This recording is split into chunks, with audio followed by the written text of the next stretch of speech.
Hello दोस्तों, welcome back. कैसे हो आप दोस्तों? आज के इस वीडियो में जैसा कि आप देख रहे होंगे मेरे स्क्रीन पे, एक हमने पावर सप्लाई डिज़ाइन किया हुआ है जो कि एसी टू डीसी कन्वर्ट करेगा। ठीक है, मींस एसी यानी alternative current as a input लेगा और डायरेक्ट करंट यानी डीसी एज ए आउटपुट देगा। इसके बीच के प्रोसेस कैसे होंगे ये मैं पूरा ग्राफिकल व्यू में समझाऊंगा, और ये क्यों यूज़ होता है या फिर कहाँ यूज़ होता है। क्योंकि पावर सप्लाई सर्किट हम लोग नॉर्मली हर जगह यूज़ करते हैं जहाँ भी इलेक्ट्रॉनिक सर्किट होती है या इलेक्ट्रॉनिक्स बोर्ड होते हैं, लेकिन डिफरेंसेस अलग अलग होते हैं। डिफरेंसेस अलग अलग होने कहने का मतलब क्या हुआ कि सब बहुत सारी जगह पे हमें इफ़िशियंसी देखनी पड़ती है, बहुत सारी जगह पे सिर्फ हमें सप्लाई चाहिए होता है। बहुत सारे बोर्ड्स पे लेट सपोज आपको AVR का बोर्ड ऑन करना है, जैसे मैं दूसरे ट्यूटोरियल में समझा रहा हूँ, उसके प्रैक्टिकल व्यूज़ पे जब आएंगे, एक बोर्ड चला के जब देखेंगे उस पर, या आप खुद से डिज़ाइन करोगे तो वहाँ पे एक 12 वोल्ट इनपुट या 5 वोल्ट इनपुट आपको चाहिए होता है। तो उस चीज़ के लिए ये सर्किट सूटेबल है। अगर आपको इसको लैपटॉप चार्ज करना है या कोई अच्छी सी डिवाइस चार्ज करनी है तो उसके लिए सूटेबल नहीं होता है। उसके लिए फिर आपको SMPS बनता है, ठीक है, स्विच मोड पावर सप्लाई। सो क्या होता है, ये नॉर्मल पावर सप्लाई यूज़ के लिए आप इसे यूज़ कर सकते हो। ठीक है, तो इस सर्किट में हम लोग आगे चलने से पहले एक मैं आपको प्रिकॉशन दे देता हूँ। ये चूँकि अभी अभी हमें क्या करना था, इससे पहले या फिर बहुत सारे वीडियोस में आपने देखे होंगे कि वहाँ पे हम लोग DC पे काम करते हैं, लेकिन अब यहाँ से चूँकि AC से DC बनाएंगे, इसलिए आपको प्रिकॉशन लेने होते हैं। किसी भी मीन्स जो भी जानकार होंगे इस आप सिमुलेशन तो आप खुद से कर सकते हो, प्रैक्टिकली यूज़ के लिए आप किसी एक्सपर्ट के साथ ही बैठो या फिर जिसको नॉलेज हो इस चीज़ का। अदरवाइज़ ये मीन्स शॉकिंग भी लग सकता है, वो करंट भी लग सकता है, तो बी अवेयर। इस चीज़ के लिए मैं प्रिकॉशन देना चाहता हूँ आप। सो प्लीज़ इसको आप मीन्स कोई एक्सपर्ट हो या फिर इस फील्ड से रिलेटेड हो, ये काम करता हो, उसके सलाह पे ही आप ये काम करें। अब इस प्रोसेस में सबसे पहले आइए इस प्रोसेस को देखते हैं। ठीक है, तो वीडियो लास्ट तक जब तक आप देखेंगे उसमें मैं ग्राफिकल, नॉर्मली हम लोग क्या कहते हैं कि जैसे रेक्टिफाई हो गया वहाँ से DC निकल गया, ऐसा कुछ नहीं होता है।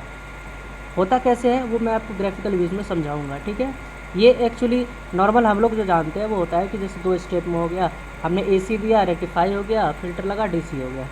लेकिन ये वेवफॉर्म 4 रूप में जनरेट होता है। वो कैसे होता है मैं आपको समझाऊंगा।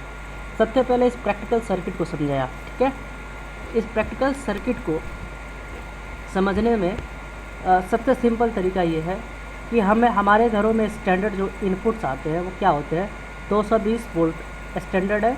फ्लक्चुएशन हो गई या 220, 30, 40, 50 या मे भी उससे भी ज़्यादा जा सके, बट स्टैंडर्ड क्या होता है 220, और फ्रिक्वेंसी क्या होती है 50 हर्ट्ज। तो जब भी हम AC का सिंबल लगाते हैं, AC का सिंबल जब भी लगाते हैं, आप यहाँ पे देख सकते हो साइन वेव का सिंबल है, तो ये V साइन हमें सेलेक्ट करना पड़ता है। आप लेफ़्ट कॉर्नर पे कंपोनेंट ऑप्शन में देखो, यहाँ पे बहुत सारे कंपोनेंट आपको सेलेक्ट करने होते हैं, जिसमें सबसे बॉटम पे क्या है V साइन। ठीक है, ये V साइन हमें सेलेक्ट करना होता है और इसकी वैल्यूज़ डालनी होती है आपको। ठीक है, इसमें डबल क्लिक करोगे, अब ये रन मोड में इसलिए नहीं ले रहा, इसको हम डबल क्लिक करेंगे, यहाँ पे आप वोल्टेज सेलेक्ट कर सकते हो। तो यहाँ पे 220, 240 ये सब सारी वैल्यूज़ आप सेलेक्ट कर सकते हो। ठीक है, तो ये सिमुलेशन सर्किट है। आप लेट सपोज आपने 250 डाला तो मे भी ये करेक्ट वैल्यू ना है, बट आप प्रैक्टिकल जब करोगे तो ये करेक्ट वैल्यू ही आएगा। ठीक है, उसके बाद से हमें हमारा एक यहाँ पे ट्रांसफार्मर लगा हुआ है जो स्टेप डाउन ट्रांसफार्मर होता है। अब इसमें 2 इनपुट है, 2 आउटपुट है।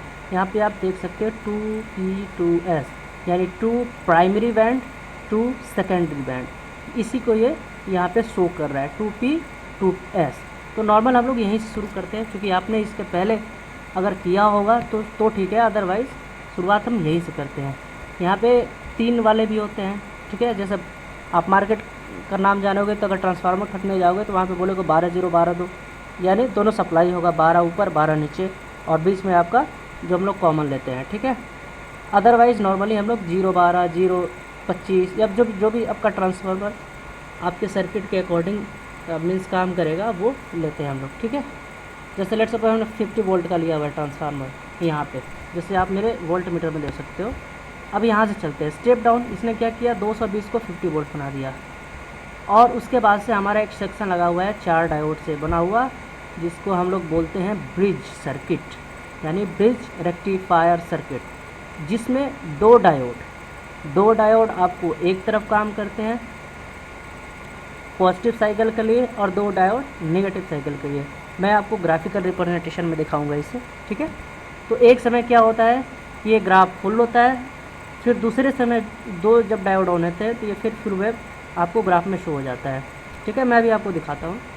उसके बाद से जस्ट फॉर फ्यू मिनट यहाँ पे आपको एक बार इंट्रोड्यूस करते, फिर हम ग्राफिकल रिप्रेजेंटेशन में चलेंगे, ठीक है। हमने एक यहाँ पे AC वोल्ट मीटर, यहाँ पे देख सकते हो आप AC वोल्ट मीटर सेलेक्ट कर रखा है। ये क्या करेगा, वोल्ट मेजर कर रहा है अभी, ठीक है। मैं आपको दिखाने के लिए, ताकि आप प्रैक्टिकली कंफ्यूज ना हो, आपको कहाँ मीटर मेज़र, अगर मल्टीमीटर से मेज़र भी कर रहे हो तो किस किस एंड पे कर सकते हो। आप यहाँ भी कर सकते हो मेज़र, यहाँ भी कर सकते हो जहाँ पे मैंने लगा रखा है। बट बेटर क्या होगा, एक आप इनपुट पे लगाओ,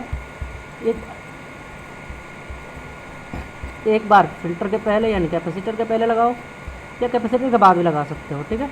बट पहले लगाओ, यानी यहाँ पे प्योर AC मिलेगा भी आपको, ठीक है। फिर कैपेसिटर के आगे जब लगाओगे तो आपको हल्का फिल्टर्ड DC मिलेगा, इसको बोलते हैं हम लोग पल्सेटिंग DC, ठीक है। उसके बाद से जो ये वाला सेक्शन है, ये है रेगुलेटर का सेक्शन।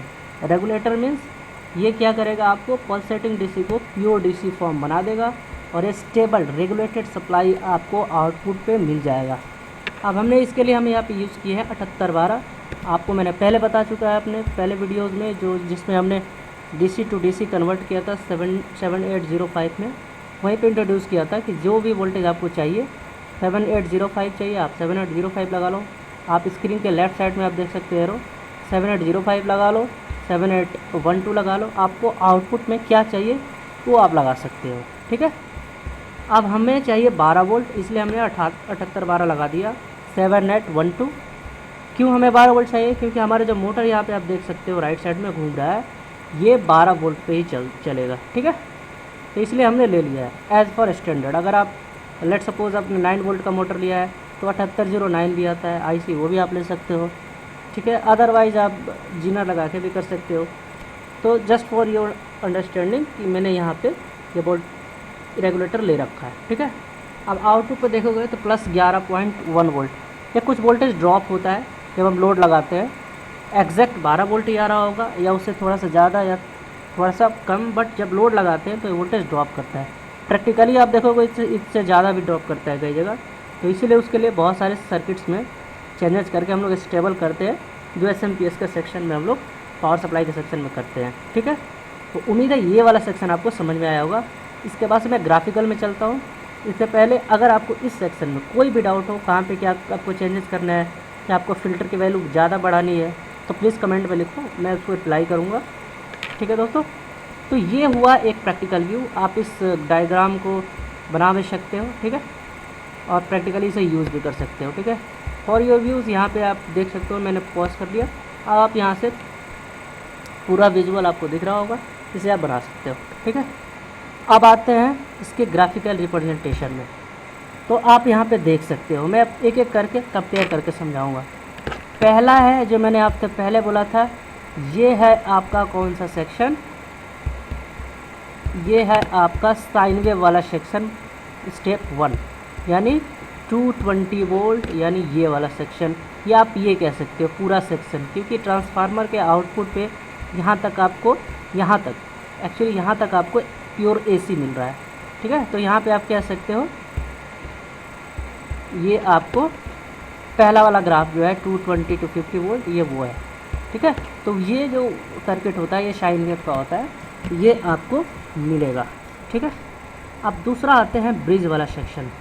तो ब्रिज वाले सेक्शन में क्या है, ब्रिज रेक्टिफायर या डायोड रेक्टिफायर जो भी कहो, ये पहला, ये कुछ सर्किट आपका कुछ ग्राफ बनेगा इस तरह। ये क्यों बनेगा, क्योंकि पहला वाला दो जो रेक्टिफायर है जो आप यहाँ पे देख सकते हो, ये फॉरवर्ड बायस हुआ, ठीक है। अब जिस चीज़ के इनपुट्स पे लगा होगा, यानी ये और ये फॉरवर्ड बायस हो जाएगा, और फिर दो आपको फॉरवर्ड बायस होगा, तो यानी दो दो करके आपको कैसे मिलेंगे, एक बार में दो फॉरवर्ड बायस, एक बार में दो फॉरवर्ड बायस, यानी फुल वेव रेक्टिफायर आपको बन जाएंगे, और ये ग्राफ क्रिएट होगा। इसको मैं, क्योंकि ये थ्योरेटिकल पार्ट है, इसलिए एक सेपरेट वीडियो में इसको और ज़्यादा एलिब्रेट करेंगे। अदरवाइज आप इलेक्ट्रॉनिक्स स्टूडेंट हो तो ब्रिज का वहाँ पे बिहेव आप समझ सकते हो। मैं एक सेपरेट वीडियो बनाऊंगा इसका थ्योरेटिकल, क्योंकि ये ज़्यादा डीप है। आपको ज़्यादा आप यहाँ पे ये कह सकते हो कि सिग्नल कैसे आ रहा है, बस हम कंपेयर कर रहे हैं। अदरवाइज डीप जाने के लिए इसके डायोड के प्रॉपर्टीज़ पढ़ने होंगे, आपको वीआई कैरेक्टरिस्टिक्स पढ़ने होंगे। ठीक है, वीआई कैरेक्टरिस्टिक्स किसी भी डायोड के लिए बहुत महत्वपूर्ण है।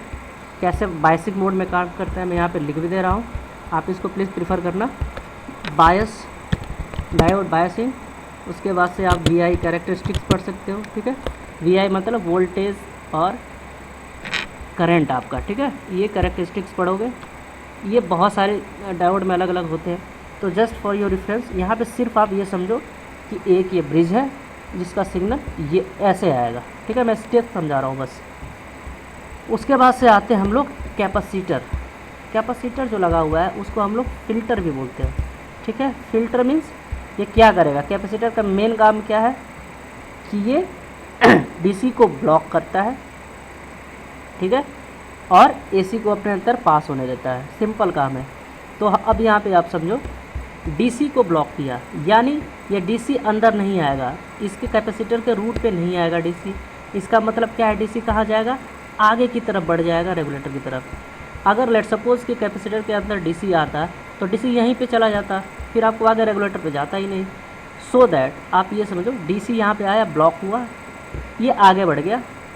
कैपेसिटर की प्रॉपर्टी क्या है कि एसी को इन कर लेता है अपने आप में, तो एसी को अपने अंदर ले लिया ये। तो एसी को अंदर ले लिया तो एक करंट कंपोनेंट में दो चीज़ होते हैं, एक होता है एसी, एक होता है डीसी। तो एसी को जब अपने अंदर ले लेगा ये, तो क्या बचा, डीसी, वो आगे बढ़ जाता है और कुछ रिपल के साथ बढ़ता है। ठीक है, मैं लिख के यहाँ पे बताऊँगा।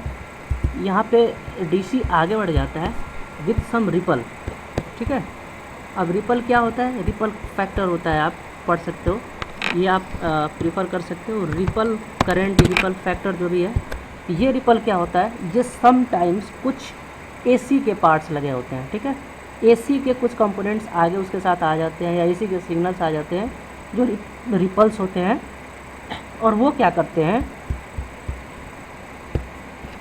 वही ये सिग्नल को, रिपल्स जो होते हैं वही ये सिग्नल को पल्सेटिंग डीसी बना देते हैं। ठीक है, मतलब हल्का हल्का आपको पल्स भी दिख रहा होगा और ये डीसी की तरह भी यहाँ पे आपको दिख रहा होगा। ठीक है, तो यही बना देते हैं आपको पल्सेटिंग डीसी।